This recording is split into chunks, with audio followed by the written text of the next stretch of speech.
the beginning of my 9th grade year, I got into a serious relationship. I really believed that I would marry this guy, that I would be with this guy forever.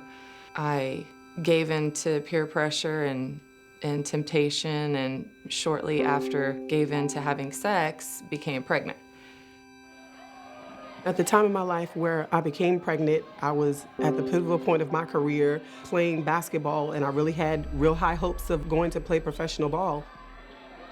I tried to reach out to my family in the beginning, but I felt like it wasn't totally embraced. It was more of disappointment.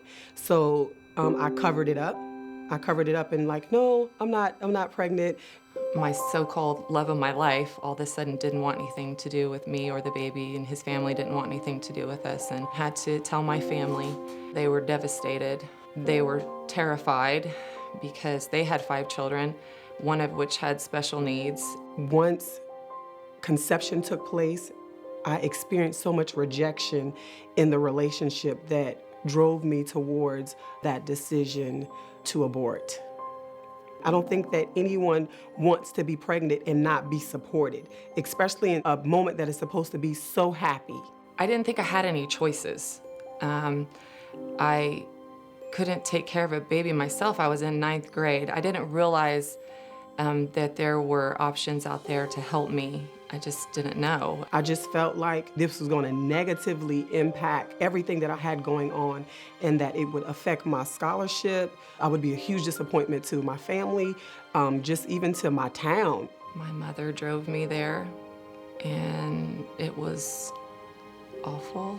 And then when we left the clinic, she wanted to stop and get something to eat, and I thought, this is how it's gonna be. And that's how it is to so many of us in America. It's like life just goes on and you just brush it under the rug, and it's just like a form of birth control, only that's a lie. When I went to the clinic, went to the counseling and all of that, they turned me away, saying that, you were too far along. And I should have took that as an inkling, as like, you know what, I should have just went on about my business, and that was a sign for me. But no, I had already made up in my mind that I wanted to do. And in the state of Georgia, they were performing late-term abortions then.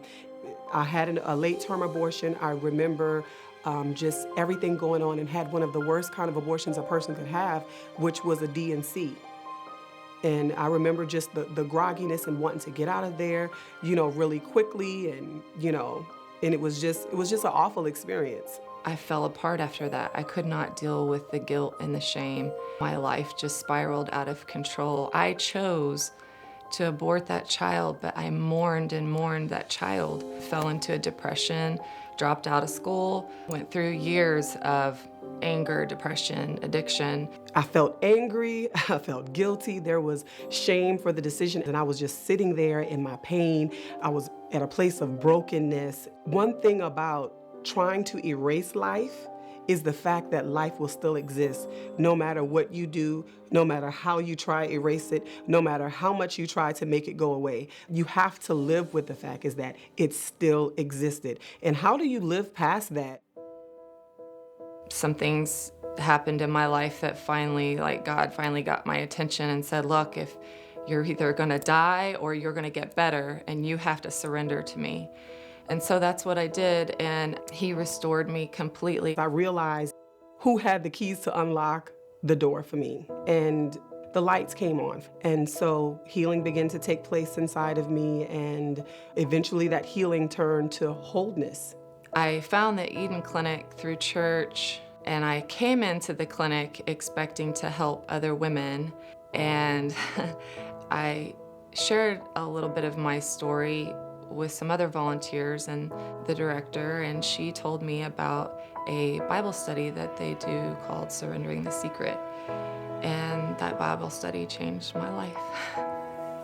I knew the words, God forgives you, but I never really embraced it and believed it and forgave myself. We think that the one-time erasing is the erasing forever, and it's not. And it's living with it even afterwards. And I think just being able to be loved on after a situation has happened, just even as what the Eden Clinic does as well, it can help so many women come to a place where they can walk in freedom from the choices that they've made and not be silent, to bring other women up out of that deception that this is the only choice that I have.